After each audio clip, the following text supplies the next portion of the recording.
10వ తరగతి వాస్తవ సంఖ్యలు అభ్యాసం 1.2. 1.2లో మొదటి బిట్ క్రింద వాణిని ప్రధాన కారణాంకాల లబ్ధంగా రాయండి. అంటే క్రింది వాణిని ప్రధాన కారణాంకాల లబ్ధంగా రాయండి అన్నారు. అందులో ఒకటోది 140 ఇచ్చిండు. దీన్ని మనము ప్రధాన కారణాంకాల లబ్ధంగా రాయాలి.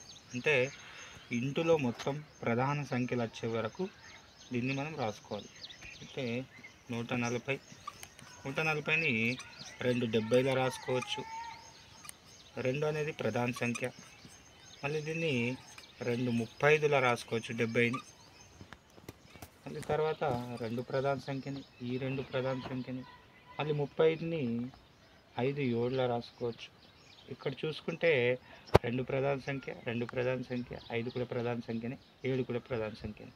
మనకు అన్నది అదే ప్రధాన కారణాంకాల లబ్ధంగా రాయమన్నది. ప్రధాన కారణాంకాల లబ్ధంగా రాసేసాం. ఇక్కడ చూసుకుంటే ఈ 2లు అనేవి 2 ఉన్నాయి కాబట్టి 2 స్క్వేర్గా రాసుకోవచ్చు. 5 7 అంటే 140ని మనం ఎట్లా రాసుకోవచ్చు? 2 స్క్వేర్ 5 7. ఇప్పుడు మొదటి బిట్లో రెండవ లెక్క ఏమి ఇచ్చిందంటే 156. ఈ 156ని కూడా మనం ప్రధాన కారణాంకాల లబ్ధంగా రాయాలి. ప్రధాన కారణాంకాల లబ్ధంగా రాస్తున్నాం. అంటే ఇప్పుడు ఫస్ట్ దీన్ని 2 78లా రాసుకోవచ్చు. తర్వాత 2 ప్రధాన సంఖ్యని 78ని ఎలా రాయొచ్చు అంటే 2 39లా రాసుకోవచ్చు. తర్వాత 2 ప్రధాన సంఖ్యని, ఈ 2 ప్రధాన సంఖ్యని, తర్వాత 39ని 3 13లా రాసుకోవచ్చు. 3 13ల 39. చూసుకుంటే ఒకసారి ఇక్కడ 2 అనే 2 సార్లు వచ్చింది కాబట్టి 2 యొక్క వర్గంగా రాసుకోవచ్చు. తర్వాత 3, తర్వాత 13కు 13. ఇప్పుడు చూసుకుంటే అన్ని ప్రధాన సంఖ్యలే. 2 ప్రధాన సంఖ్యనే, 3 ప్రధాన సంఖ్యనే, 13 కూడా ప్రధాన సంఖ్యనే. మనం 156ని ప్రధాన కారణాంకాల లబ్ధంగా ఎలా రాసుకోవచ్చు అంటే 2 యొక్క వర్గం ఇంటూ 3 ఇంటూ 13గా రాసుకోవచ్చు. ఇప్పుడు ఇదే ఒకటో బిట్లు మూడో లెక్క. ఈ మూడో లెక్కను కూడా మనం ప్రధాన కారణాంకాల లబ్ధంగా రాయాలి. ప్రధాన కారణాంకాల లబ్ధంగా రాయాలంటే ఇప్పుడు మూడో లెక్క మనం ఏంటంటే దీన్ని కూడా ప్రధాన కారణాంకాల లబ్ధంగా రాయాలి. ప్రధాన కారణాంకాల లబ్ధంగా రాయాలంటే ఖచ్చితంగా ఒకటో స్థానంలో 5 ఉంది కాబట్టి 5 ఎక్కంలో పోతుంది. కావున 5 మనకు 5 7ల 35 అంటే 3 మిగిలింది. 3 అంటే 32. 5 6ల 32 మిగిలింది. 5 5 25. మళ్ళీ 5 ఎక్కంలో 5 ప్రధాన సంఖ్యనే, మళ్ళీ 5 ఉంది కాబట్టి 5 ఎక్కంలోనే పోతుంది. 5 1ల 5 2 మిగిలింది. 2 అంటే 26. 26 అంటే 5 5 25. మళ్ళీ తర్వాత 1 మిగిలింది అంటే 15. 15 అంటే 5 3ల 15. 5 ప్రధాన సంఖ్యలు కాబట్టి మళ్ళీ ఇది 3 ఎక్కంలో పోతుంది. 3 5ల 15. 3 ఎక్కం 3. మళ్ళీ ఇవి 2 ప్రధాన సంఖ్యలు, 3 కూడా ప్రధాన సంఖ్యనే. దీన్ని 3 17లా రాసుకోవచ్చు. ఇక్కడ చూసుకుంటే అన్ని ప్రధాన సంఖ్యలే ఉన్నాయి. ఒక క్రమంలో రాసుకుంటే 3 2 ఉన్నాయి కాబట్టి 3 యొక్క వర్గం రాసుకోవచ్చు. 5 కూడా 2 ఉన్నాయి కాబట్టి 5 యొక్క వర్గం రాసుకోవచ్చు. 17 ఒకటే ఉంది కాబట్టి 17 రాసుకోవచ్చు.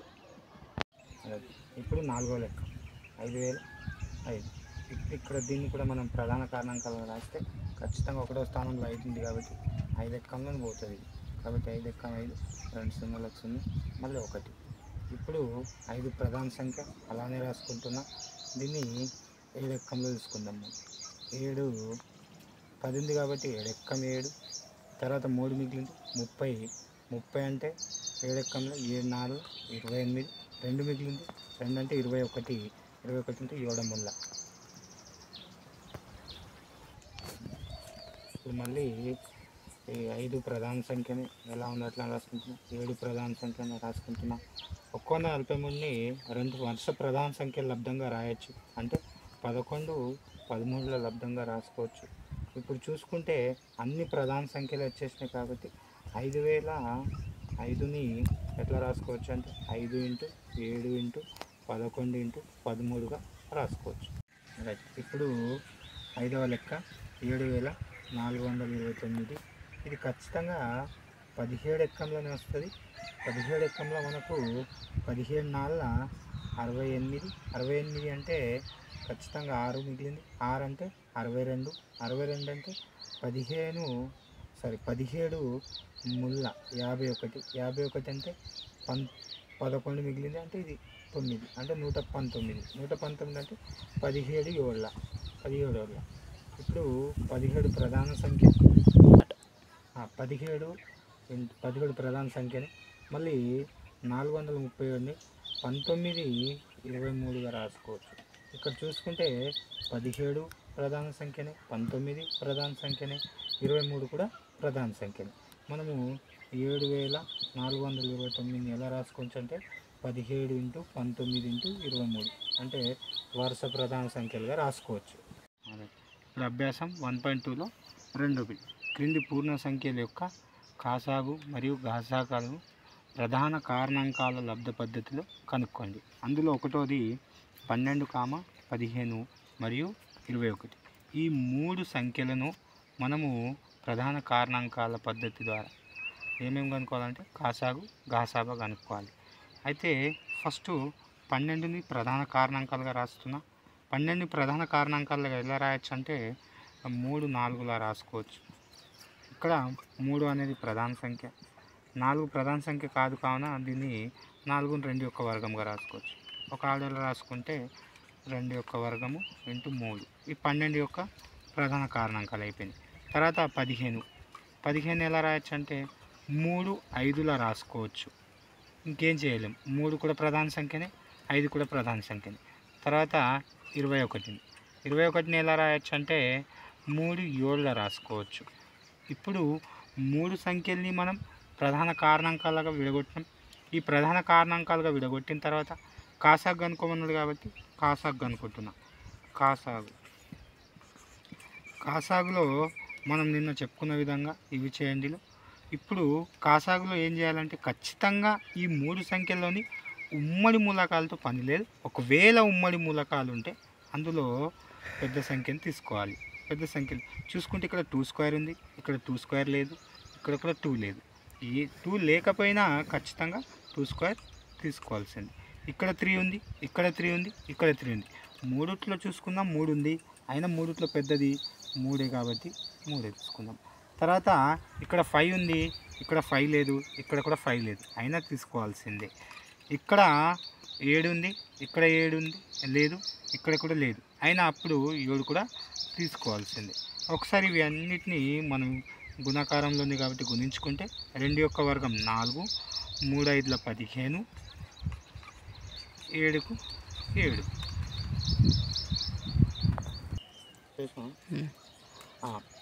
ఇప్పుడు 4 15ల 15 4 60, 60 ఇంటూ 7. ఇప్పుడు 6 0 7 0 0 6 7 42 కాసాగు 420. ఇప్పుడు గాసాగా కనుక్కోవాలి. గాసాగా కనుక్కుంటే మనం నేను చెప్పుకున్న విధంగా ఖచ్చితంగా ఉమ్మడి మూలకాలు ఉంటేనే తీసుకోవాలి, లేదా తీసుకోవద్దు. ఉమ్మడి మూలకాలు అంటే మూలకాలు అంటే మూడిట్లో కూడా ఉండాలి. ఒక సంఖ్య 3లో ఉంటే దాన్ని ఉమ్మడి మూలకం అంటాం. కాబట్టి చూసుకుంటే ఈ మూడిట్లో కూడా ఒకే ఒకటి ఉంది, అదే 3. ఇందులో ఉంది 3, ఇందులో ఉంది 3, ఇందులో ఉంది 3. కాబట్టి గాసాక 3 అవుతుంది. ఇప్పుడు రెండవ లెక్కలో మనం చూసుకుంటే 3 కూడా ప్రధాన సంఖ్యనే ఉంది. కాబట్టి ప్రధాన సంఖ్యలకు అసలు కారణాంకాలే ఉంటాయి. ఖచ్చితంగా ప్రధాన సంఖ్యలకు 2 కారణాంకాలు ఉంటాయి. అందులో తనకు తాను భాగించబడాలి లేదా 1లో భాగించబడాలి. కాబట్టి వీటికి ఆ ఎక్కంలోనే రాసుకోవచ్చు. ఫస్ట్ 17ని ప్రధాన కారణాంకాల లబ్ధంగా రాసుకుంటే 17 ఎక్కం 17గా రాసుకోవచ్చు. అదేవిధంగా 23ని ప్రధాన కారణాంకాలుగా రాసుకుంటే 23 ఇంటూ 1గా రాసుకోవచ్చు. 29ని కూడా మనం ఏం చేసుకోవచ్చు, 29 ఇంటూ 1గా రాసుకోవచ్చు. వీటిలో కాసాగు రాస్తే కాసాగు కాసాగు ఈజ్ ఈక్వల్, కాసాగులో ఖచ్చితంగా ఉమ్మడి మూలకాలతో పని లేదు, అన్నీ తీసుకోవాలి. ఇప్పుడు ఇక్కడ 17 తీసుకుందాం, ఇక్కడ 23 తీసుకుందాం, ఇక్కడ 29 తీసుకుందాం ఇంటూ 1. వీటినన్నింటినీ గుణిస్తే మనకు 11 3 9 ఇంత వస్తుంది. తర్వాత ఘాసాగు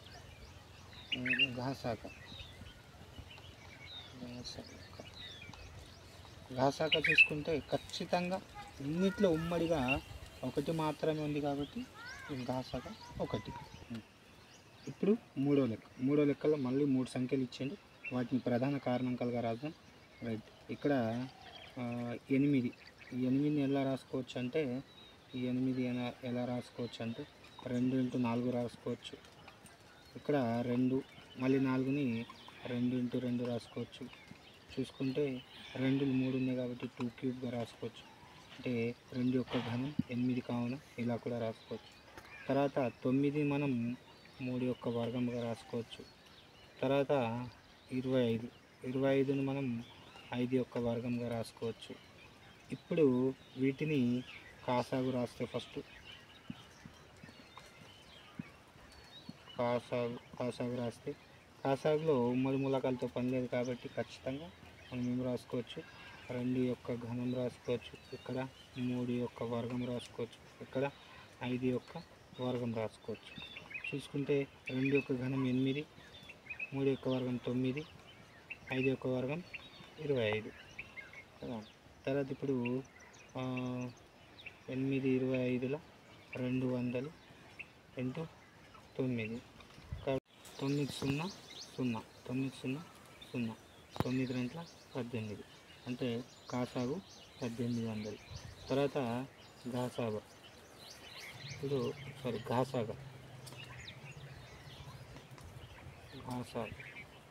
ఘాసాగా చూసుకుంటే ఈ మూడిట్లో కూడా ఉమ్మడి కారణాంకం లేదు. ఉమ్మడి కారణాంకాలు లేవంటే ఖచ్చితంగా ఇవి పరస్పర ప్రధాన సంఖ్యలు కాబట్టి ఖచ్చితంగా వీటి ఘాసాగా 1 అవుతుంది. ఘాసాగా ఏమవుతుంది, 1 అవుతుంది. ఇప్పుడు మళ్ళీ 4వ లెక్కల్లో 2 సంఖ్యలు ఇచ్చిండు, ఆ రెండింటిని ప్రధాన కారణాంకాలు రాస్తే 72ని 8 9లా రాసుకోవచ్చు.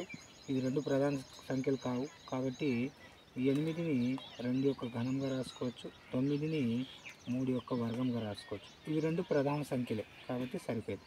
ఇప్పుడు 108ని మనము ప్రధాన కారణాంకాలుగా రాస్తే 2 5ల 10, మళ్ళీ 4 కాబట్టి 2 4 8. తర్వాత 2 అనేది ప్రధాన సంఖ్యనే. ఇప్పుడు దీన్ని 2 ఎక్కంలో రాయొచ్చు.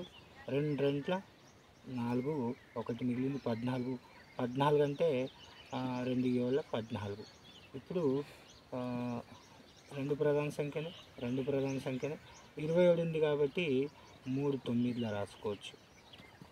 ఇప్పుడు ఇవి 2 ప్రధాన సంఖ్యలే, 2 × 2 × 2 3 ప్రధాన సంఖ్యలు. 3ని 3 యొక్క వర్గం, 9ని 3 యొక్క వర్గంగా రాసుకోవచ్చు. చూసుకుంటే ఇక్కడ 2 2 అనే 2 సార్లు వచ్చింది కాబట్టి దీన్ని 2 యొక్క వర్గంగా రాసుకోవచ్చు. ఇక్కడ ఒక వర్గము 1 ఉంది కాబట్టి ఘనంగా రాసుకోవచ్చు. ఇప్పుడు వీటిని కాసాగు రాద్దాం. ప్రధాన సంఖ్యలు 2 మరియు 3 ప్రధాన సంఖ్యలు కాబట్టి వీటిని కాసాగు రాస్తే ఈ 2 సంఖ్యల కాసాగు రాస్తే ఫస్ట్ ఇక్కడ 72 యొక్క ప్రధాన కారణాంకాలు, 108 యొక్క ప్రధాన కారణాంకాలు, ఈ రెండిట్లో చూసుకుంటే ఉమ్మడి మూలకాలే ఉన్నాయి కాబట్టి ఉమ్మడి మూలకాల్లో పెద్దది తీసుకుందాము.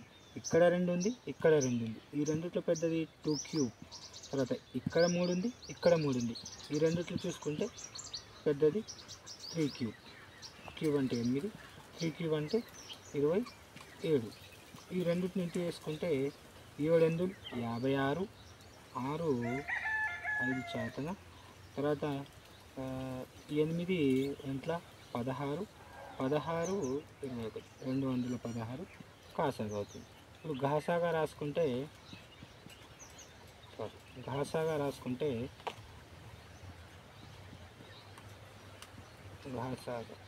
ఘాసాగాలో ఖచ్చితంగా ఉమ్మడి మూలకాలు ఉంటే అందులో చిన్నది తీసుకోవాలి.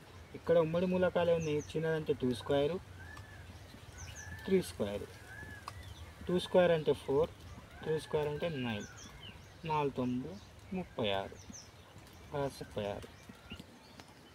ఇప్పుడు రెండో బిట్లో ఐదవ లెక్కలో మళ్ళీ 2 సంఖ్యలు ఇచ్చిండు. వాటిని ప్రధాన కారణాంకాలుగా రాస్తే మొదటిది 306. 306 ఖచ్చితంగా 3 ఎక్కంలో వస్తుంది కాబట్టి 3 3 3 10 3 రెంట్ల. తర్వాత ఇది 2 ఎక్కంలో వస్తుంది. 2 5ల 10, 2 ఎక్కం 2.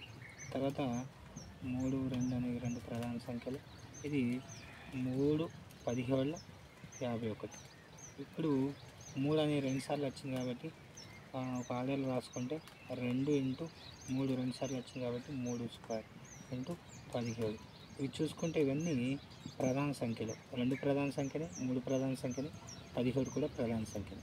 అదేవిధంగా 6 5 7ని మనం ప్రధాన కారణాంకాల లబ్ధంగా రాస్తే ఖచ్చితంగా 3 ఎక్కంలోనే వస్తుంది. 3 ఎక్కంలో వస్తే 3 ఇంటూ 3 రెంట్ల 6. తర్వాత 57 కాబట్టి 3 19, 19 19 57.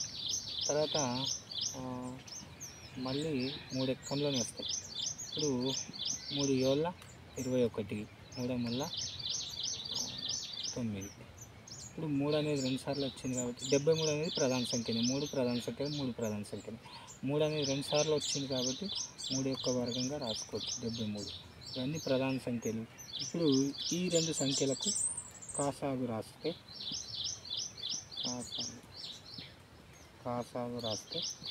రాస్తే ఖచ్చితంగా ఉమ్మడి మూలకాలతో మనకు పని లేదు కాబట్టి 2 తీసుకోవాలి. ఇక్కడ 2 ఉంది, ఎక్కడ లేకపోయినా.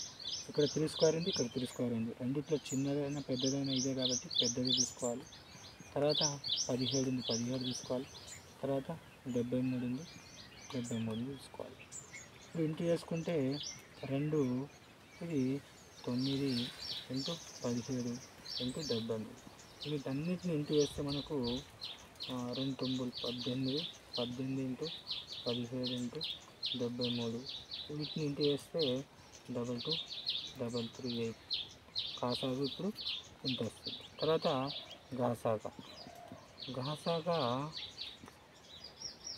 ఘాసాగా ఇందులో ఉమ్మడి మూలకాలే తీసుకోవాలి. ఉమ్మడి మూలకాలు చూసుకుంటే ఇక్కడ 3 స్క్వేర్ ఉంది, ఇక్కడ 3 స్క్వేర్ ఉంది కాబట్టి 3 స్క్వేర్ ఘాసాగా అవుతుంది. 3 స్క్వేర్ అంటే 9, ఘాసాగా 9 అవుతుంది. ఇప్పుడు మూడవ క్వశ్చన్ చూసుకుంటే 1.2లో n ఒక సహజ సంఖ్య అయిన 6n సంఖ్య 0తో అంతమగున సరిచూడండి. ఇక్కడ ఏమంటుందంటే n సహజ సంఖ్య అయితే 6n 0తో అంతమవుతుందా అడుగుతున్నాడు. కాబట్టి n సహజ సంఖ్యలు. ఇక్కడ సహజ సంఖ్యలు అంటే మనం లెక్కించడానికి ఉపయోగపడే సంఖ్యల్ని సహజ సంఖ్యలు అంటాం. కాబట్టి ఖచ్చితంగా సహజ సంఖ్యలు అన్ని స్టార్ట్ అవుతాయి, 1 నుంచి స్టార్ట్ అవుతాయి. 1 2 3 4 5 డాష్ డాష్ డాష్ ఇవి సహజ సంఖ్యలు. అది ఈ n అంటే 6nలో ప్రతిక్షేపిస్తే అది 0తో అంతమవుతుందా.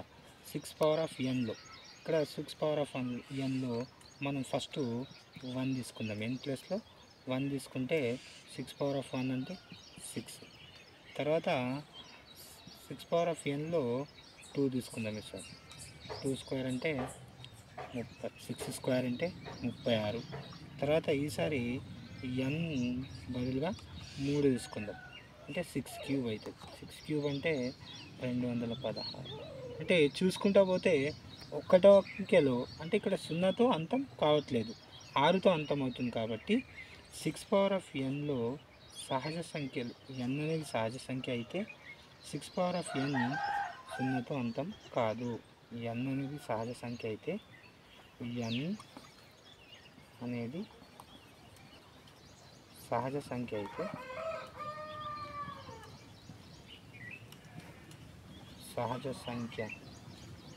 అయిన 6n అనేది 0తో అంతం కాదు. ఖచ్చితంగా 6n అనేది ఇక్కడ n సహజ సంఖ్య అయితే అది 0తో అంతం కాదు. ఇప్పుడు 1.2లో 4వ లెక్క. ఇక్కడ కూడా 2 సంఖ్యలు ఇచ్చిండు. ఆ 2 సంఖ్యలు ఏ విధంగా సంయుక్త సంఖ్యలు అవ్వనో వివరించండి. అంటే ఏ విధంగా ఇవి సంయుక్త సంఖ్యలు అవుతాయో మనకు కనుక్కోమంటున్నాం. అయితే మొదటి సంఖ్యని కనుక్కుంటున్నాం. మొదటి సంఖ్య ఎలా ఇచ్చిందంటే మొదటి సంఖ్య ఏమి ఇచ్చిందంటే 7 × 11 × 13 + 13. ఇక్కడ చూసుకుంటే ఈ రెండిట్లో 13 అనేది కామన్గా ఉంది. 13 కామన్ తీస్తే ఇక్కడ మిగులుతుంది 7 మిగులుతుంది, 11 మిగులుతుంది, ప్లస్ ఇక్కడ 1 మిగులుతుంది. ఇప్పుడు ఈ వీటిని ఇంటూ చేసుకుంటే 77 + 1. మళ్ళీ ఇవి రెండింటిని కూడుకుంటే 78. 13 78 13 78 అంటే 13 3 2 24 2 3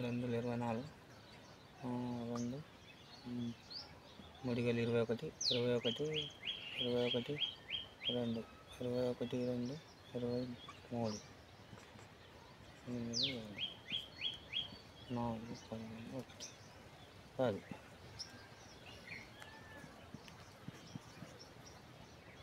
ఇప్పుడు 1014 అనేది ఇది ఖచ్చితంగా సంయుక్త సంఖ్య అవుతుంది. 1014 అనేది సంయుక్త సంఖ్య అవుతుంది. సంయుక్త సంఖ్య అంటే ఒక సంఖ్యకు 3 లేదా అంతకంటే ఎక్కువ కారణాంకాలు ఉండాలి కాబట్టి ఇది ఖచ్చితంగా 3 లేదా అంతకంటే ఎక్కువ కారణాంకాలు ఉంటాయి కాబట్టి 1014 అనేది సంయుక్త సంఖ్య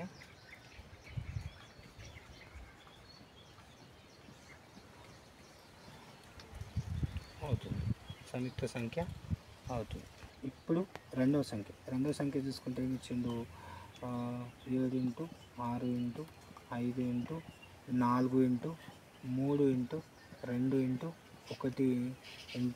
1 + 5 ఇచ్చిండు. అయితే ఈ రెండు సంఖ్యల్లో ఇక్కడ నుంచి ఇదొకటి ఈ రెండు సంఖ్యలు చూసుకుంటే 5 అనేది ఖచ్చితంగా కామన్గా ఉంది కాబట్టి 5 బయట తీసేస్తున్నా. ఈ 5ని తీసేస్తే ఇక్కడ 7 6 4 × 3 × 2 × 1 + 1 మిగులుతుంది. కాబట్టి ఇక్కడ 5 × 6 42 × 12 12 అంటే 24 24 1 ఇంటూ చేసిన మళ్ళీ అంత వస్తుంది కాబట్టి +1 ఇవి రెండు ఇంటూ వేసుకుంటే 42 24 ఇంటూ వేసుకుంటే 4 × 8 4 16 4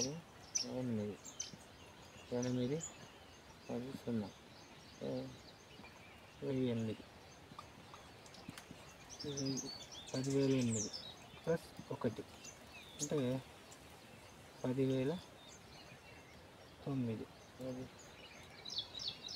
10,009ని 5తో చేస్తే 9 5 45 45 అంటే 5 4 చాతన 5 0 0 4 4 5 0 0 5 1 5. ఖచ్చితంగా ఇక్కడ 5045 అనేది సంయుక్త సంఖ్య అవుతుంది. ఖచ్చితంగా దీనికి 3 లేదా అంతకంటే ఎక్కువ కారణాంకాలు ఉంటాయి కాబట్టి ఇక్కడ మనం రాసుకుంటే 5045 అనేది సంయుక్త సంఖ్య అవుతుంది.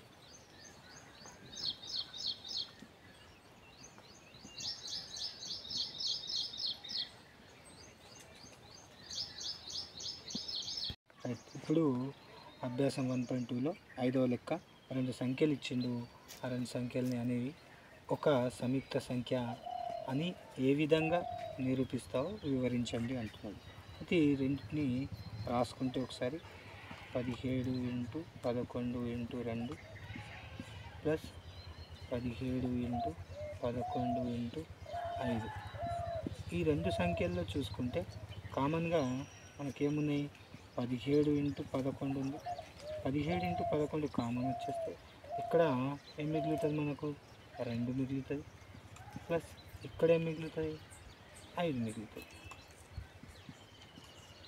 ఇప్పుడు ఈ 17 11 17 10 170 170 అంటే 187, 187 ఇంటూ 7 ఇంటూ చేసుకుంటే 7 గేలు 49, 9 4 చాతన 7 ఎందులు 56, 56 4 60, 0 6 చాతన 7 ఎక్కం 7, 7కు 3 7కు 6 13. ఖచ్చితంగా 9 సంయుక్త సంఖ్య కావున ఇది 1309 అనేది సంయుక్త సంఖ్యనే అవుతుంది. సంయుక్త సంఖ్య అవుతుంది. ఇప్పుడు 1.2లో 6వ లెక్క. ఇక్కడ 6వ లెక్క ఏమనంటే 6 పవర్ ఆఫ్ 100 యొక్క ఫలిత సంఖ్యలో 1వ స్థానంలో వచ్చే 1వ స్థానంలోని అంకె ఏది అంటున్నాడు. అంటే దీన్ని 6 పవర్ ఆఫ్ 100గా రాసుకుంటే 1వ స్థానంలో వచ్చే సంఖ్య ఏది అంటున్నాడు. మనం 6 పవర్ ఆఫ్ 100 ఒకటేసారి చేయలేం కాబట్టి 6 పవర్ ఆఫ్ 1 చేద్దాం ఫస్ట్. అంటే 6 పవర్ ఆఫ్ 100ని మనం ఎట్లా రాసుకుందాం? 6 పవర్ ఆఫ్ 1 రాసుకుంటే 6 వస్తుంది, 6 స్క్వేర్ రాసుకుంటే 36 వస్తుంది, 6 క్యూబ్ రాసుకుంటే 216 వస్తుంది. ఏం చేసినా మొదటి స్థానంలో r అనేది వస్తుంది. కాబట్టి ఇక్కడ 6 పవర్ ఆఫ్ 100లో కూడా 1వ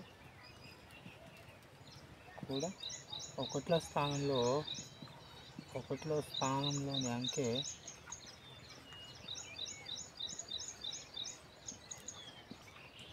అంకె కూడా 6